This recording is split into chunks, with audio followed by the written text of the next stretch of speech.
لە کاتێکدا پلەکانی گەرما ڕوو لە هەڵکشانن و هاوڵاتیانی هەرێمی کوردستان چاوەڕوانی کارەبای بەردەوامن بۆ فێنکردنەوەی ماڵەکانیان، بەڵام حکوومەتی ماوە بە سەرچووی هەرێم لە هەنگاوێکی چاوەڕوان نەکرا و پڕ لە گوماندا پشتی لە هاوڵاتیانی خۆی کرد و ڕووی لە فرۆشتنی کارەبا بە پارێزگاکانی تری عێراق کرد. بەپێی زانیاریە پشتڕاستکراوەکانی پەیام، حکوومەتی عێراق بە فەرمی دەستی بە کڕینی وزەی کارەبا لە هەرێمی کوردستان کردووە بۆ پارێزگاکانی کەرکووک و نەینەوا و دیالە و سەلاحەدین، لە کاتێکدا شار و شارۆچکەکانی هەرێم ڕوبەڕووی بڕانی کارەبا بوونەتەوە.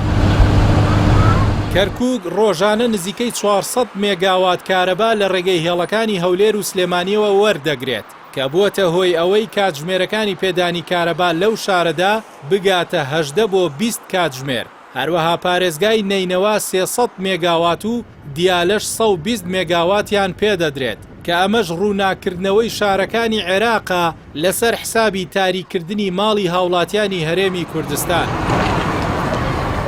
ئەوەی جێگەی سەرسوڕمانە پاساوە لاوازەکانی بەرپرسانی حکوومەت و خۆدزینەوەیە لەو ڕاستی و زانیاریانەی ئاماژەمان پێکرد.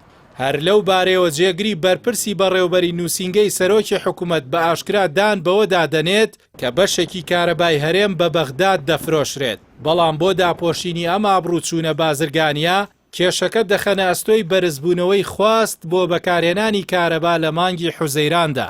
لێرەدا پرسیارێکی جەوهەری سەر هەڵدەدات کە ئەگەر لە مانگەکانی وەک کانونی دووەم و شوبات کە بەهۆی سەرما و بەکارهێنانی گیزەر و هیتەر خواست دەگاتە لووتکە کێشەی بڕانی کارەبامان نەبوو بێت، چۆن دەکرێت لە مانگی 5 و 6دا کە کەشوهەوا هێشتا فێنکە بەرهەمی کارەبا بەشی خواست نەکات؟ ڕاستیەکە زۆر ڕوونە کە کەمبوونەوەی کارەباکە بەهۆی فرۆشتنەوەیە، نەوەک زۆربوونی خواستی هاوڵاتیان.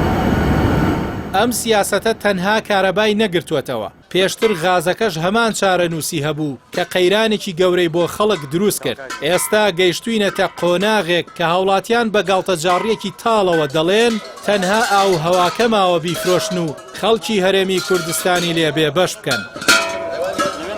پرۆژەی ڕووناکی کە بە کارەبای بەردەوام ناسراوە لەگەڵ یەکەم شەپۆلی گەرما تووشی گرفت بوو کاتژمێرەکانی پێدانی کارەبای کەم کردووەتەوە. تەنانەت ئەو شار و شارۆچکانی لە دەرەوەی پرۆژەی ڕووناچین بە تەواوی کارەبایان کەم بووەتەوە. بەڕادەیەک لە 24 کاتژمێردا تەنیا چەند کاتژمێرێک کارەبایان پێدەدرێت.